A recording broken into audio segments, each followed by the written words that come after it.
Well, good evening, everybody, and once again, thank you for joining us on these continued community forums across the Shelton School District. My name is Jeff Slakey from KMAS Radio. We are here at Mountain View Elementary tonight to talk with Superintendent Wyeth Jessee. We also have School Board Member James Dale, Principal Lysandra Ness, and Kindergarten Teacher JoAnna Bielec. Thank you all for being here once again to talk about the school district and things that are going on.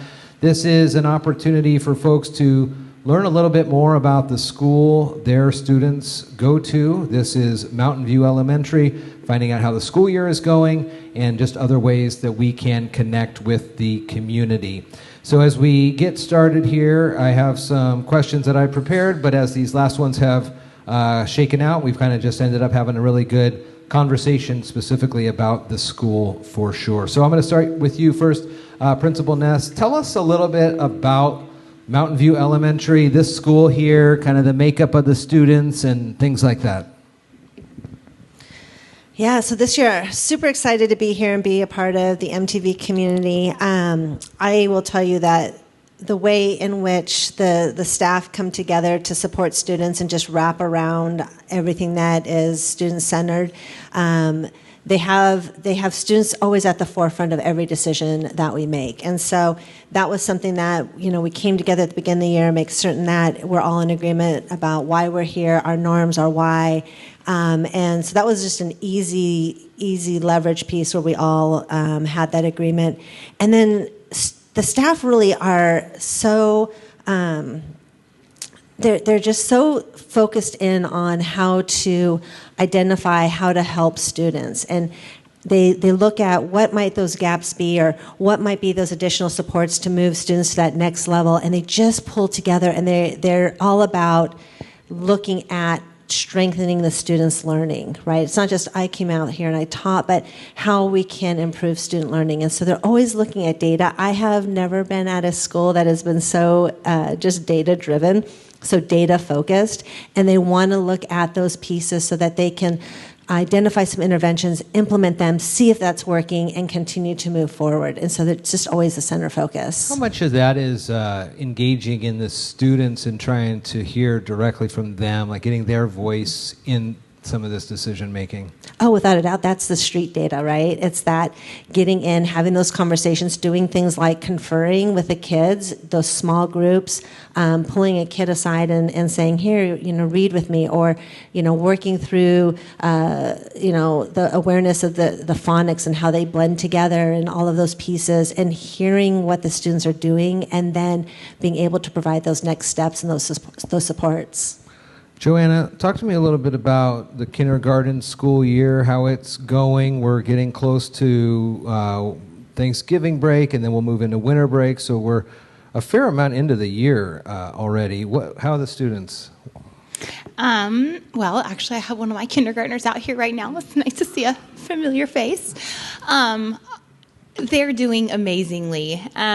We started last year in the district a kind of intro to kindergarten called Kindergarten Jumpstart, and it's been really amazing to see what kindergartners were like before the school year started, kind of get their toes in the water of what school's going to be like and where they're at now.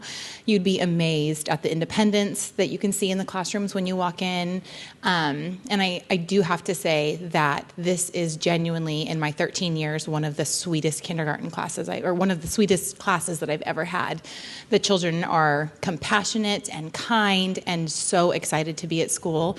And it really, I have moments where I stop teaching and I'm just in awe, and I have gratitude for how amazing they are. So it's been really great. Is that across the whole kindergarten cohort as well? I mean, that's the sentiment you all have there? Yeah, I mean, our kindergarten teachers love what we do. We, without a doubt, are early childhood educators who love helping kids to love school and learn those foundations. And some kids, every child is different. There'll be kiddos who have a hard time, but the teachers are there every day, fresh start, ready to help them.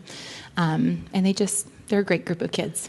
James, you're on the school board here. We last talked at the Bordeaux Roundtable. So kind of from there to here, maybe looking at both the schools independently, what are you seeing, especially here specifically, that you're really keying in on?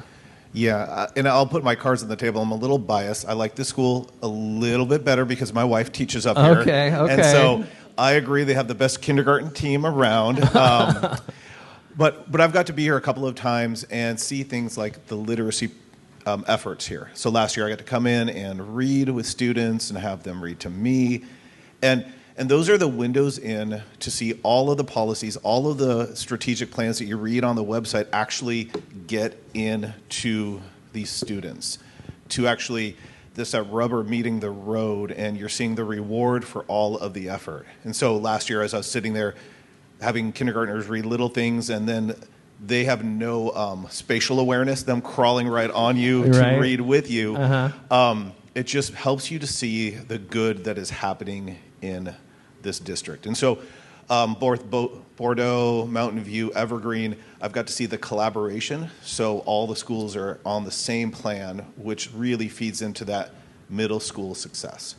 Last time we met, Wyeth, we talked at Evergreen about how unique that school is in the district, and a lot of the special features that have gone on there for a long time, some 24 years in certain cases. Here at Mountain View, what do you see from your perch as a superintendent about the kind of the shining stars, the spotlights at this school? Yeah, so Director Dale had it pretty right around, like, they really want to be, they're very team focused here and really trying to build some things up grade level to grade level and preparing their students.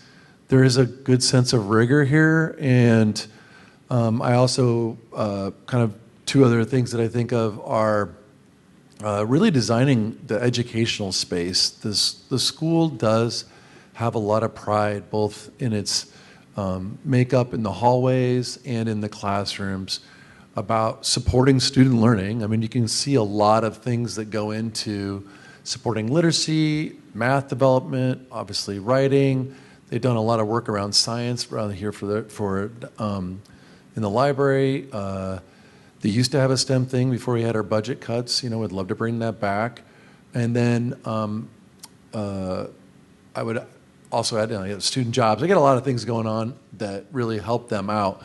The other piece is just community. So, like, many generations have gone through Mountain View. So you'll hear a lot of stories of, yeah, my grandmother went here too. And so people really want to build up. And so there's a kind of this real deep-seated need to send my family member to Mountain View. So I've heard that since I got here. A lot of demands for that.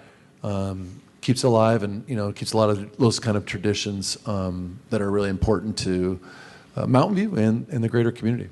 Since we're here and since you're just talking, I do want to just kind of get this out of the way. There was some social media stuff last week online about some political clothing. Can you just talk about that? It was at this school, and so it kind of lines in good with where we're here too. I saw comment at the school district board meeting this week, and there was a post on the social media, but could you explain what's going on there for me, Wyeth? Yeah, so in public education, our primary duty is to obviously keep kids and staff safe, and then also really educate them. We are in the education business. You will see us all around us in the library. You go back in the classrooms. That's the things we're focused on. But through my entire career, no matter which district I'm in, there's always going to be some things that happen that are what we would term a possible disruption to the educational environment. So there's just things that happen. Sometimes they're low level. I think this is a low level incident. Sometimes they get blown out of proportion just because some people want to jump on them. But our job is to be a nonpartisan government agency that does support student learning. And then sometimes, whether it's students, staff, or community members who come in, there might be something that requires us to address. If it's disruptive, in this particular case, anything that symbolizes a political movement or some partisanship, if we have to address, we will. I had a brief conversation, addressed it, staff member did something in response to it, and then we just moved on with the rest of our school day. Is that a school district policy, or is that a state policy, or where do you get the language to look at when addressing this? Yeah, so districts are governed really about, RCWs, so there's state laws and rules that we do follow. In this particular case, those are the exact things that we do, again, disruptive to the educational environment. And also, we cannot be a partisan organization. We have to be nonpartisan. I cannot wave any flag or thing that is in favor of any political party or movement, really, just because it gives signals to the kids and the families that we're here for this reason. In all reality, we're, again, public education where we welcome everybody in, and we don't want to just not have that be the kind of welcoming environment that looks like we're only here to serve certain people for certain reasons. And so that's really what it is. Again, I really would like to keep that thing small. I know in this day and age, some things get elevated. That was most certainly not the intent of the Shelton School District. And again, I think this one really was handled really well, quick, brief, moved on. Maybe some people, I think outside of the Shelton School District didn't want to move on, right? Because some things got posted on social media. Okay, well, that's great. Thank you. And then we can move on in our conversation here. Folks in the audience, if you have questions, there is note cards there that I'll take. We have had some pre-submitted questions for this as well. Lysandra, tell me about some of the goals here for the overall student body and whether or not that's start of the year, seeing a metric, end of the year, seeing a metric, how the students are getting prepared for the next grade level they're going to. What do you look at in your team meetings and getting folks ready?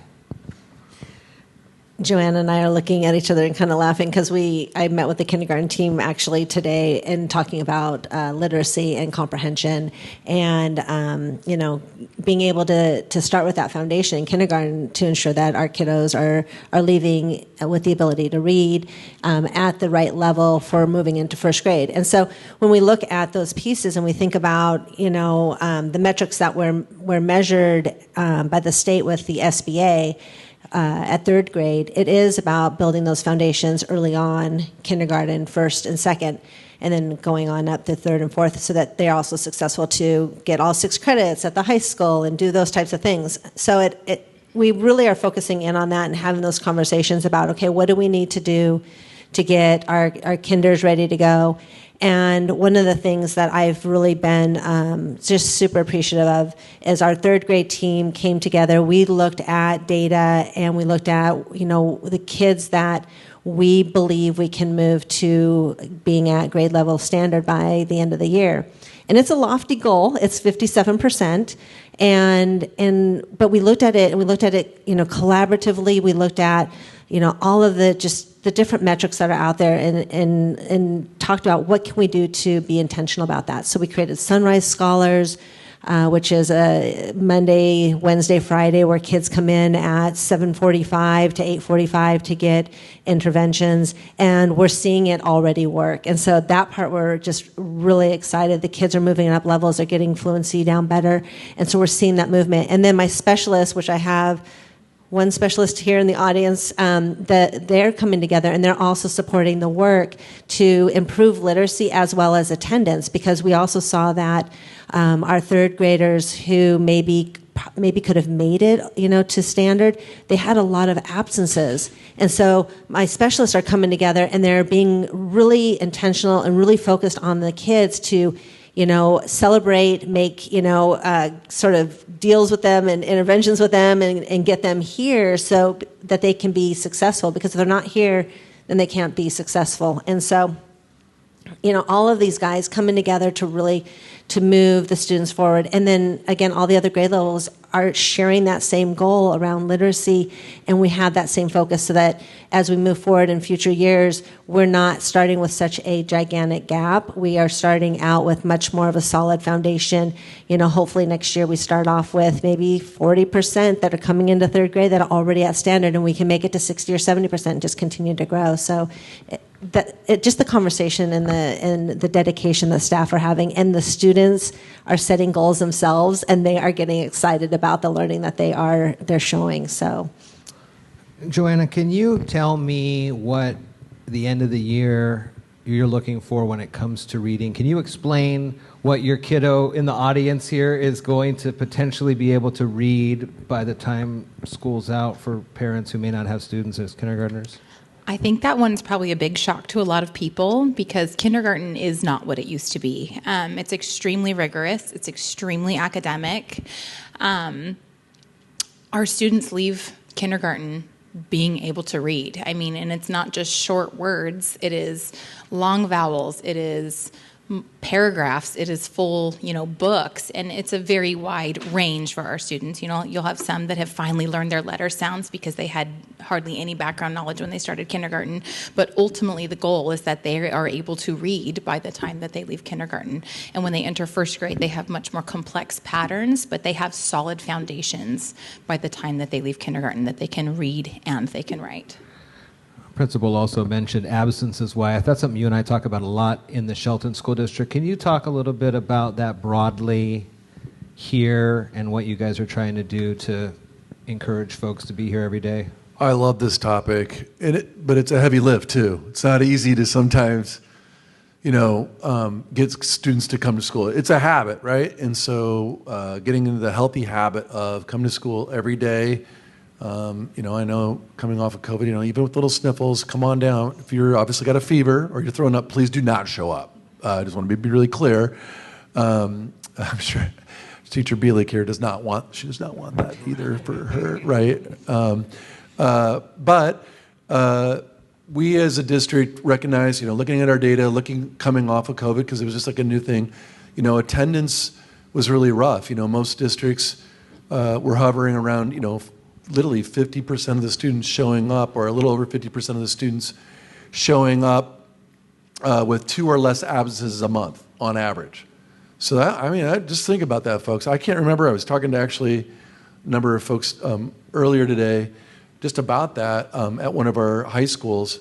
And I was like, can you guys remember that when you were kids, like that many kids being missed in school? And so they're like, no, I can't. And so there's this thing, as time goes on, it becomes kind of this acceptable in some environments to miss a couple days of school a month. And it doesn't seem like much, but when you add that up, and I know they're doing that here as one of their moves from Mountain View, is like trying to send that message, like 2 days, and then 2 more days, like some simple math here, and then 2 more, and then next thing you know, you're like, whoa, your student just missed 15, 20 days.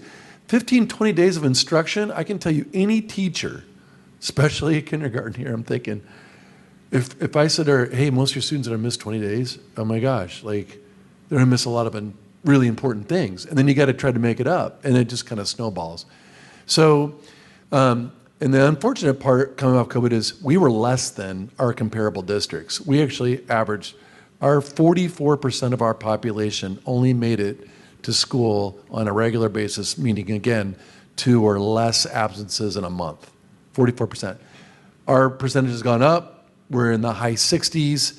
That's great. We've had tremendous growth compared to other districts like Shelton, same kind of demographic and size.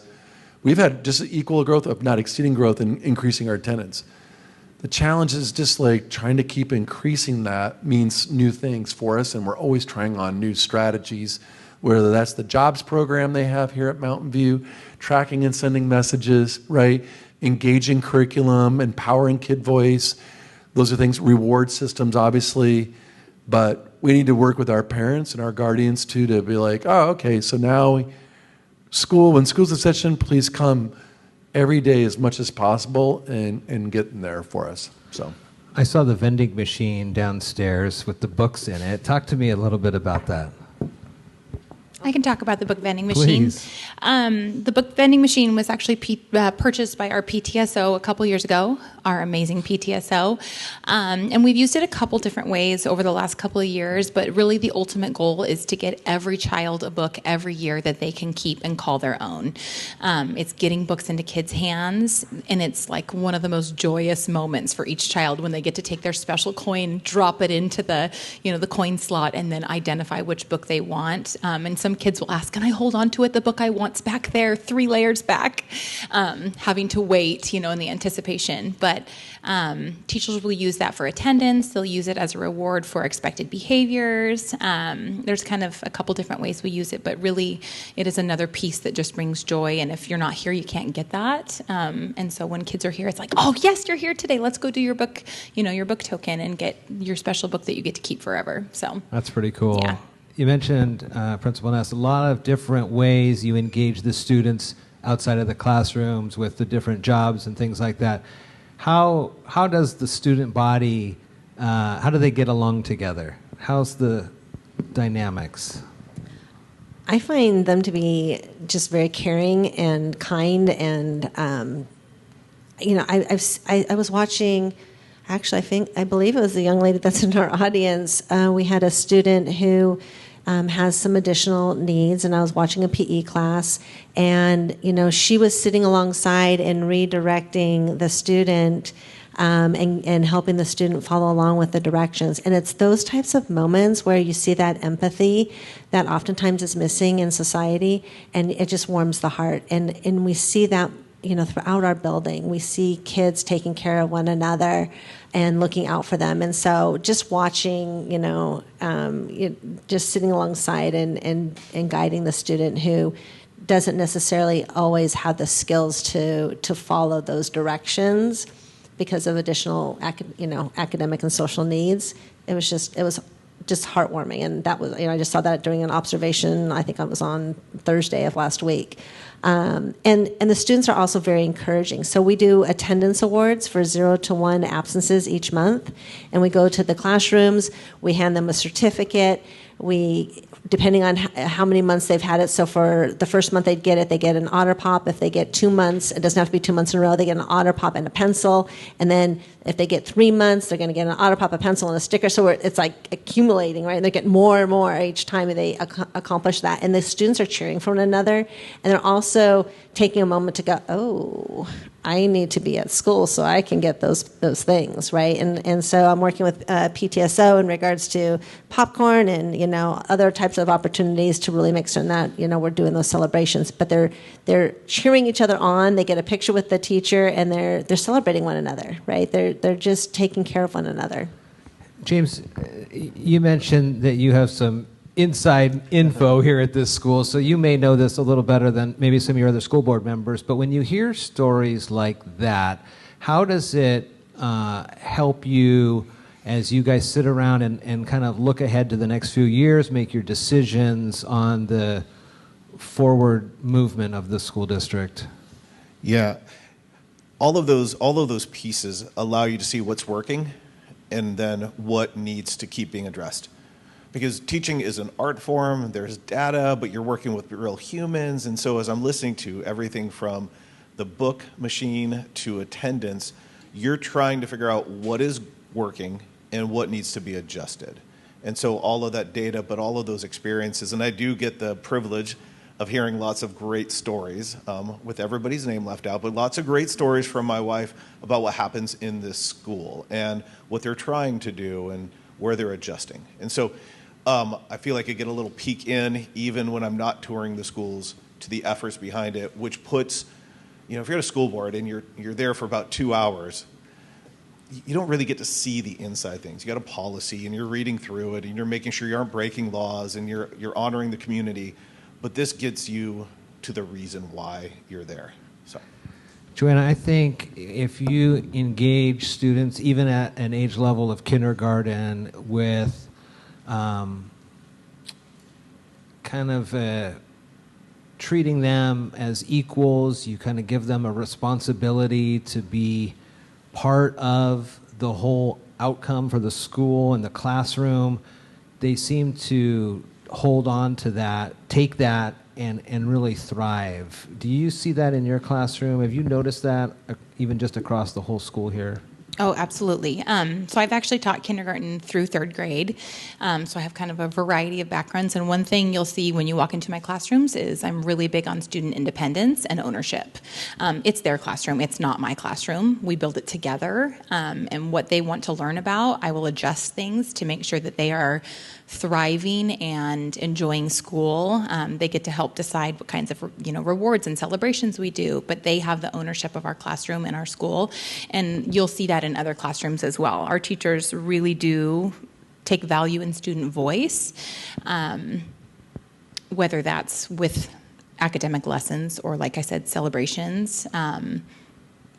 but teachers here really value student voice and want their students to feel like this is their space to be proud of what they've learned, proud of the work they've done, all of that. And I think that's throughout our entire school. Lysandra, it occurs to me then, as you give students voice and ownership of these, they take more pride in the overall school. Maybe there's less trash in the hallways. People pick things up. People are kinder to each other. Is that something that happens here, stuff like that? Oh, yeah, without a doubt. So this week is National Anti-Bullying Week, for example. And so we are focusing, I mentioned that in the morning meeting. I share that we're going to focus on kindness to one another.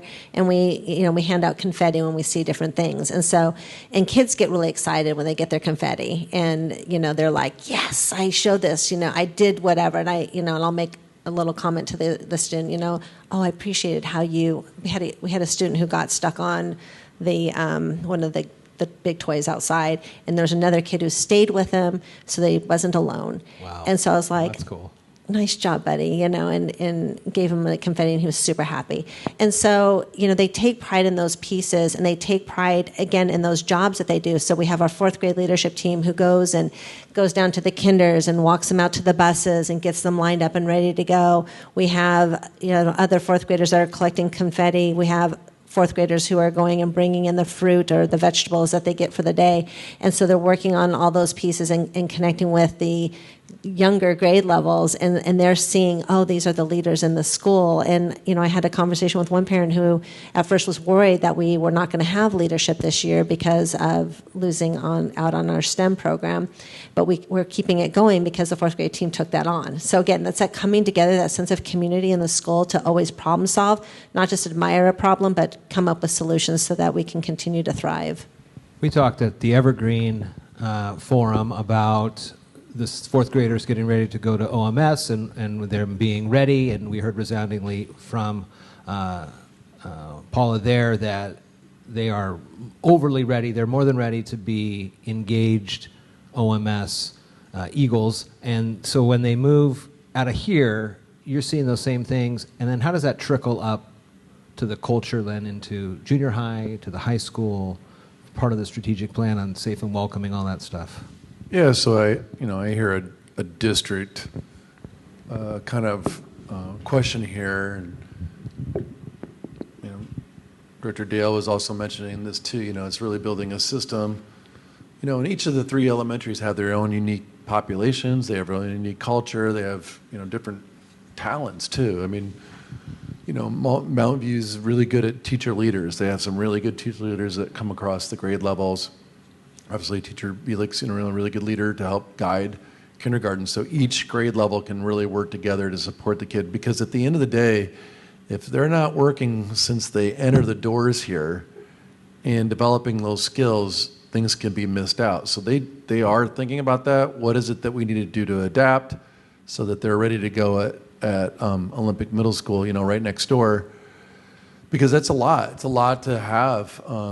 The students over there build the stamina, making sure they're independent, making sure they're also, not only content knowledge, but also good citizens. They've been working hard on that there, but that's because of the work that was laid as a foundation here at Mountain View, so that those kids can do that without having to take up additional time at OMS. Because when I got here, 3 different schools with 3 different expectations and 3 different ways of doing things means when they get to middle school, they're going to take months to teach those skills. I know we talk about it all the time. I'm like, look, this is a well-oiled machine only because, again, they're working in concert with one another. And that is a district effort, and each school is doing their part to prepare our students each year, because I don't want to lose sight of that, and obviously for that big transition to Olympic Middle School. How's the family support here when you reach out for assistance, or you reach out to say, this week's anti-bullying week, maybe around an opportunity to talk with your kiddos at home about this and engaging in reading, things like that? What's the kind of parent response you get here?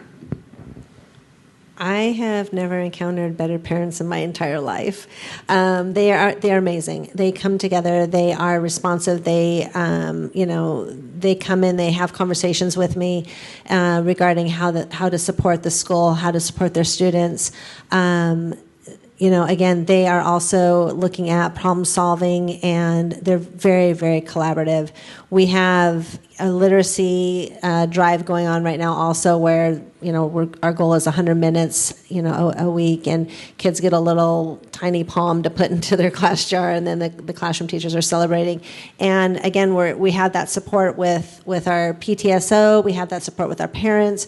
It's just been ongoing. And with regards to the bullying piece, it goes out, my Sunday message also to families, how the kids will earn confetti for the week and what that messaging is. And again, it's that ongoing piece where I hear families saying thank you. We hear it, we see it, we celebrate it. They see their students being recognized for the confetti on Fridays. They get the picture taken because we do a drawing, and I'm seeing the parents sharing it out, and they're tagging other family members and like so and so, and so they're really they come together. The most caring, the best community I honestly have ever had the pleasure to work with.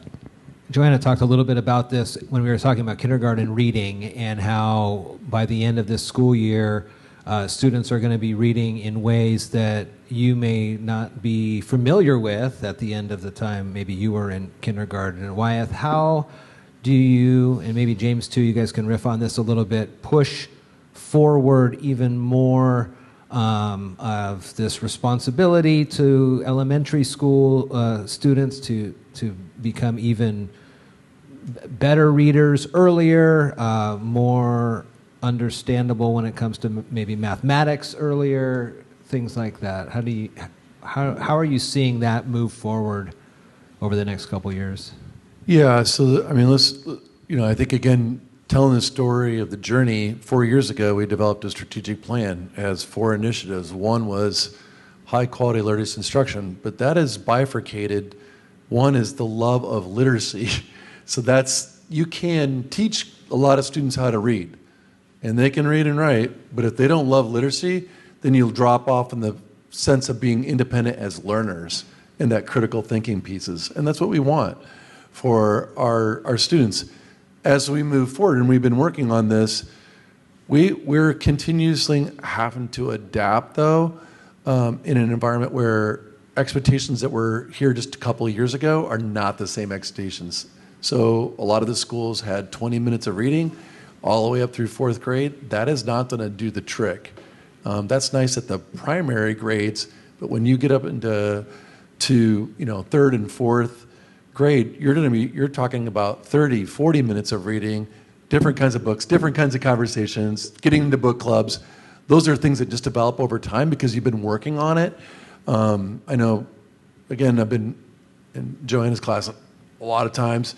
She does word work really well, but she keeps coming up with new activities and games, ways kids can engage. These are things that, you keep building on some new things, see what works. Some years this doesn't work, some years that does work.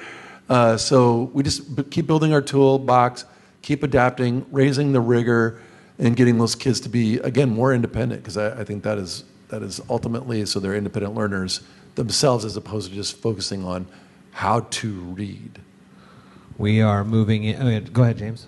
Just simply to add, one of the things I've observed place to place, and here in particular, a lot of different types of books, right? So that you're trying to find your just right book, you're engaging that reading level and that enjoyment of literacy that will produce people who will read longer as you get to older grades, but that is done so much. There's so many options to read, and it's fun to walk around a classroom and see somebody has a sports book, and this person has this type of book, and this one has animals, and to see that personality and what they're reading, drawing them deeper into that literacy, so that reading isn't just for those kids, it's for all the students. One thing I will mention too is as we move into the spring, there will be opportunities to come and read with and read to the students. I was here last year for it. I think you guys were as well. And I was here and at Evergreen, and it's a really cool to see these kids reading books, and you kind of look through them and you go, yeah, okay, let's see how you do. And they're able to get right through it. So there will be those opportunities, I'm sure, that you'll please go ahead. I would also say we would always welcome volunteers to come into our school. Yeah, how does that work? Forms and... Yeah, there's an online form on the district site, or if you want to come into Mountain View, we will help guide you and get you to show you where those forms are at and guide through the filling them out. And we would be more than happy to have you in any of our classrooms to read anytime. So, JoAnna, I'm gonna ask you this here. What is it to have a parent come in and take the time out of their day to volunteer? I think a lot of parents might be hesitant to be in the classroom with their student, their child, their kiddo, for fear of making them feel like, oh man, my mom and dad are here, or the parents, a teacher may think, why is the parent here? What are they here for? Can you kind of dispel that? I hear it all the time that on both sides, people are like, I don't know if I should go. Maybe they want me there. Maybe they don't want me there. I mean, I think that just boils down to open communication and talking with your child's teacher of like, hey, I'd like to come in. And then oftentimes as teachers, we say, okay, great. What kind of work, what kind of things would you like to do? Would you like to help group, projects, an art project? Because some parents are comfortable with that and some are not. Would you like to read with kids? Would you like to run game stations? Things like that. And just finding out what parents want to do. I love having parent volunteers in. I've had a volunteer in the audience right here helping me out with just some things. It's like, oh, I haven't gotten to that yet. Or, sitting and reading with kids. Last year I had one of my sweet families, one of my students' grandmothers is a former teacher, and she came in once a week, and during our readers workshop time, she would pull a group of 5 kiddos and have story time with grandma. And they loved it. And he got to be part of the group every single time, and it was like this cherished, most proud. And sometimes he'd bring books from home for grandma to read, and sometimes they'd pick some from our classroom library. But it's a really a coveted, really special time to have parent volunteers in, and we really want to partner with our parents because we're a team. We're a team in your child's education, and the more people we can get in, the better. Because you see them, a large majority of the waking day, you're with those kids. Yeah. We got a question here, and let's see if we can get to it. Maybe we'll start with Wyeth and then move into how it works here at Mountain View. There is note cards up there if you also have. The role of a teacher has seemed to change with more hats to wear in the classroom. What steps or vision is there to support classes with larger percentage of students with IEPs and 504s and other social emotional needs, where the teacher is being pulled in so many directions? So both district and school level, whoever wants to start. Well, I'm old enough to tell you a little bit about a history on this one too. When I've never been a kindergarten teacher, for example. I've taught second all the way through 8th grade. But back before there was class size limits, it was pretty typical to have 28, 30 students of kindergartners in a classroom. That would be blasphemy to today. And there was still high need students back then. So I'll put that there and I'll move on because I'm not trying to create a lightning rod issue. But the expectations for students have changed. That I will add. And that started about 20 years ago. And then the movement was for lower class sizes, K through 3. And then this particular school does have a high percentage of students who receive special education services. More than your typical elementary school out there. It's a full spectrum of special education services are here, meaning that more intensive services are also here, as well as mild and moderate.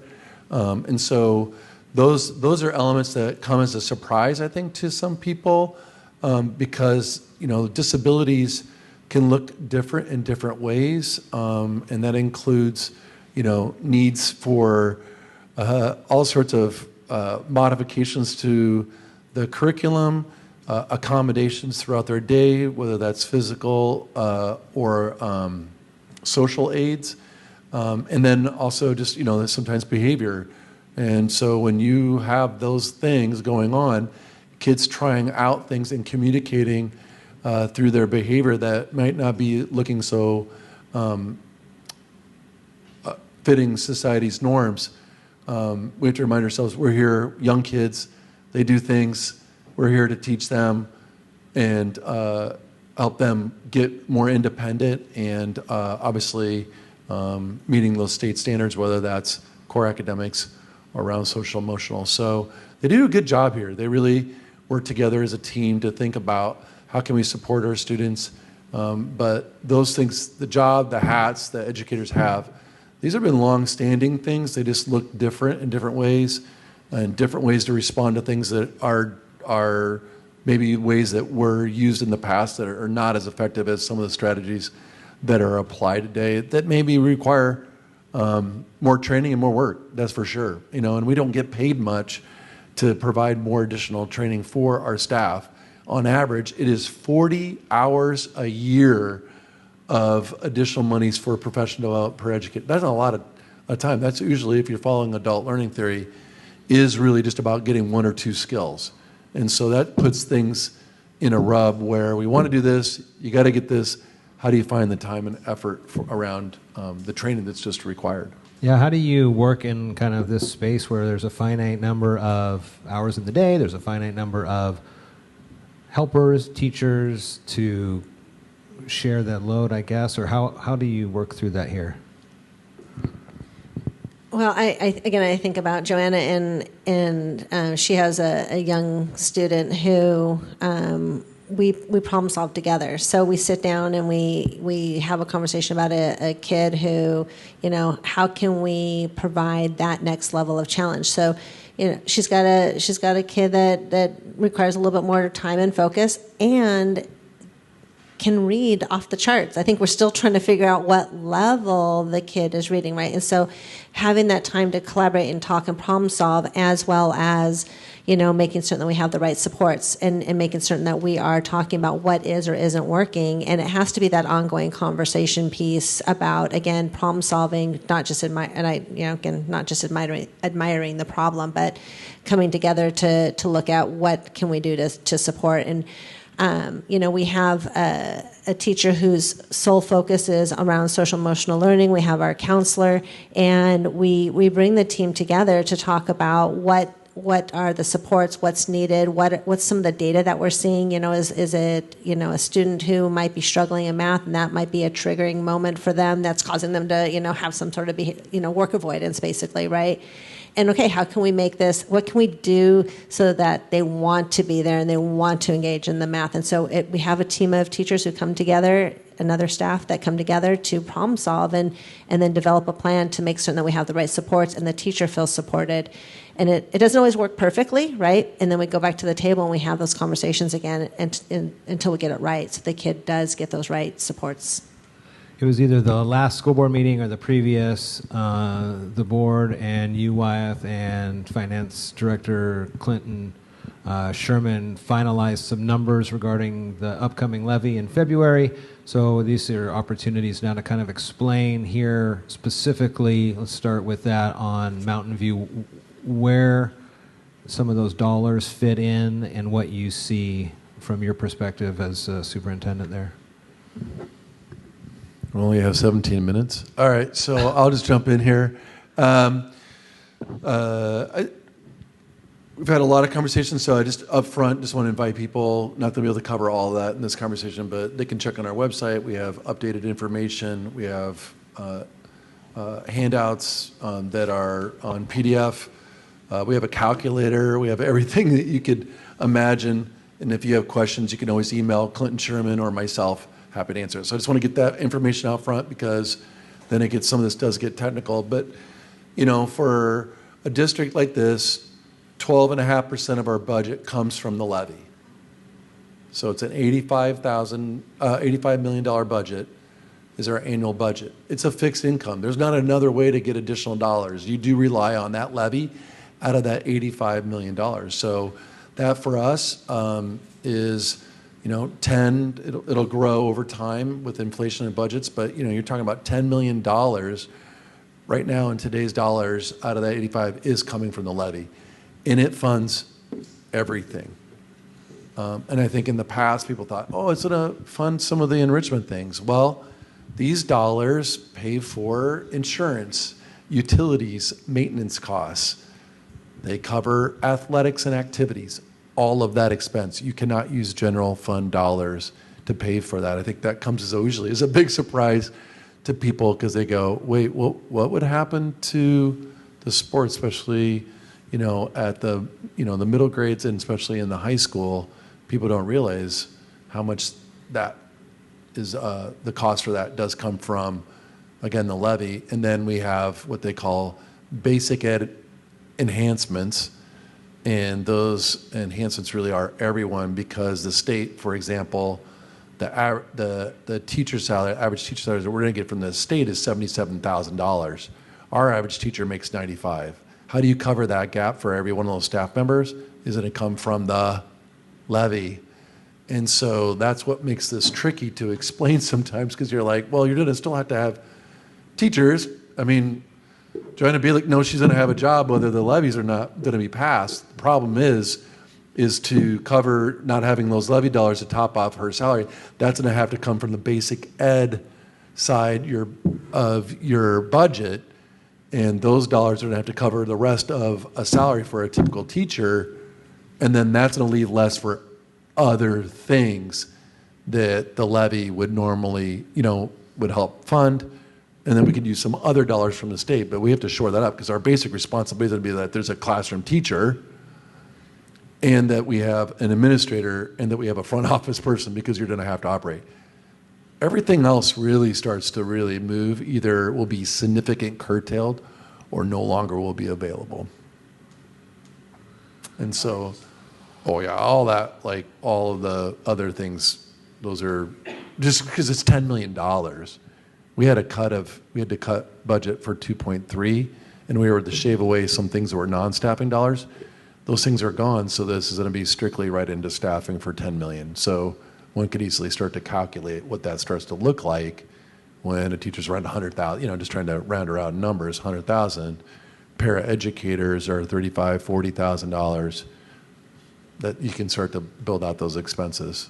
And again, that information is on the school district website. Got another submitted question. We have one that was online with just about 10 minutes left. I have a few more things that I want to ask, but this is, I can't wait to hear this answer here.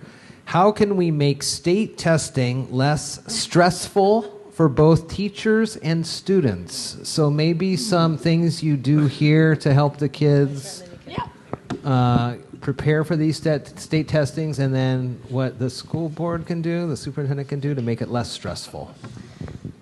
So one of the things that I see, and I've done, K through 12th grade, all sorts of testing, and it's about really creating that normal environment, right? Having them feel comfortable, having them just recognize, like, it's okay, right? You have as much time as possible. So just kind of removing those barriers and letting them know that, they're going to be just fine, as well as you can gamify it a little bit in regards to, like, the kids take their MAPS testing and go, okay, so this is what MAPS shows now. Let's see what you can do on the SBA, right? Let's see you top that.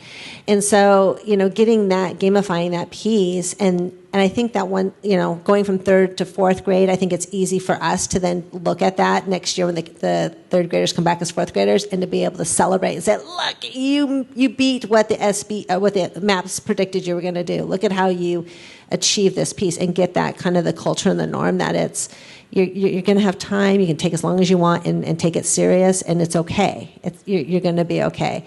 And just getting that practice, right? And just reminding them, we're practicing every day. We're practicing. It's good. It's good. It's good. And just realizing that we're building those skills for them, and we're providing those opportunities for them to be successful. I'd imagine, too, it's important in a kindergarten to start with that as you kind of look to normalize the testing process. So it is when it shows up, there's not a lot of Test anxious. anxiety. Yeah.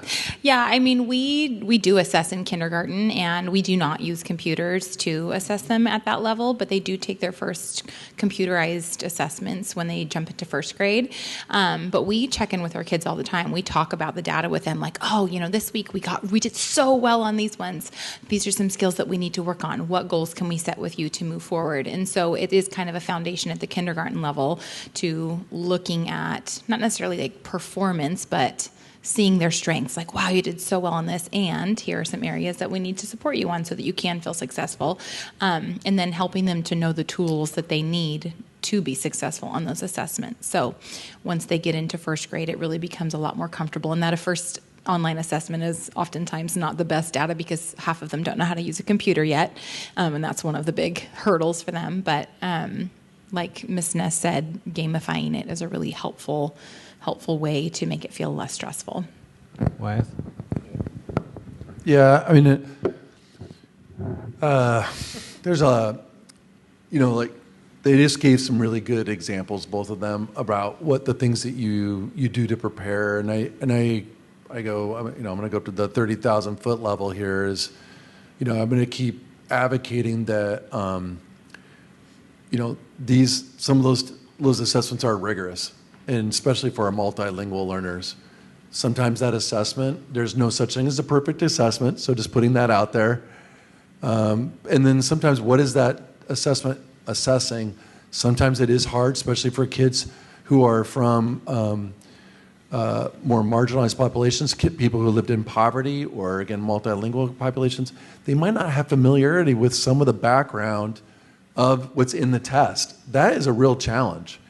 And, one of the answers here you're hearing from JoAnna is like, you got to get to know your kid, and you're using different assessments. You know them, like, oh, this wasn't really the skill. This wasn't a really skill. This is just a background knowledge issue, maybe for some of the students. And so those are the things that skilled educators use, because they use multiple assessments. The high-stakes stuff is there. It does have a real purpose, though, because without some ability to have a standardized assessment across the state and across states, then it can start to lose impact on our ability whether we are meeting the mark for what students should be able to do or not do at each grade level. And when every state starts to go its way alone, we can start to water down what we have as far as our expectations for them. And I will just have to add, you are in the district with the #1 literacy growth for third grade in reading and writing right here since COVID. So we've been working really hard on that, and that is through the Smarter Balance Assessment, as Ness was saying. And so we'll continue, but for us, I just don't think, we try to address that, gamify it, give up some strategies, and try to make some of those things feel like that's their experience they're getting on a regular basis, as opposed to just landing on a test and making it overly stressful, because we don't ultimately want that for our students. Our final submitted question came in before we started, and I think this is a good one. It may relate to the elementary level. It may be higher, so we'll just see who wants to answer this.